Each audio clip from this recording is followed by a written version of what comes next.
ആലു മസാല. ഉരുളക്കിഴങ്ങ് വെച്ചിട്ട് ഇതാ നല്ലൊരു മസാല ഉണ്ടാക്കിയാലോ.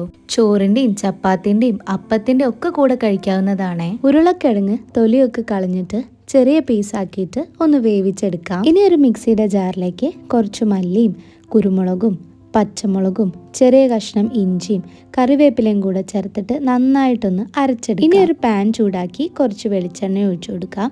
ഇതിലേക്ക് ചെറിയ ജീരകവും വറ്റൽമുളകും കൂടെ ചേർത്തിട്ട് ഒന്ന് വഴറ്റിയെടുക്കാം. ഫ്ലെയിം ലോ ആക്കിയതിന് ശേഷം കുറച്ച് മഞ്ഞൾപ്പൊടിയും മുളക് പൊടിയും ഗരം മസാലയും കുറച്ച് കായപ്പൊടിയും കൂടെ ചേർത്തിട്ട് ഒന്ന് വഴറ്റി കൊടുക്കാം. ഇതിലേക്ക് നമ്മൾ നേരത്തെ അരച്ച് വെച്ചിട്ടുള്ള മസാല ഉണ്ടല്ലോ, അതും കൂടെ ചേർത്തിട്ട് മസാലയുടെ പച്ചമണം മാറി വരുന്നത് വരെ വഴറ്റി കൊടുക്കാം. എന്നിട്ട് നമ്മൾ വേവിച്ച് വെച്ചിട്ടുള്ള കിഴങ്ങും കൂടെ ചേർത്തിട്ട് ഒന്ന് മിക്സ് ചെയ്യാം.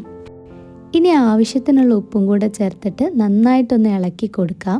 ഇനി ഇതിനെ ഒരു 5 മിനിറ്റ് ഒന്ന് അടച്ചു വെച്ച് വേവിക്കാം. ഇപ്പം മസാലയൊക്കെ കിഴങ്ങിൽ നല്ലപോലെ പിടിച്ചിട്ടുണ്ട്. ഇനി അവസാനമായിട്ട് കുറച്ച് കറിവേപ്പിലയും കൂടെ ചേർത്ത് കൊടുക്കാം. എല്ലാം ഒന്ന് നല്ലപോലെ മിക്സ് ആക്കി എടുത്താൽ ഫ്ലെയിം ഓഫ് ചെയ്യാം. അപ്പം ഇത്രയേ ഉള്ളൂ കേട്ടോ. വളരെ സിമ്പിളായിട്ട് ഉണ്ടാക്കാൻ പറ്റുന്ന ഒരു കിഴങ്ങിൻ്റെ റെസിപ്പിയാണ്.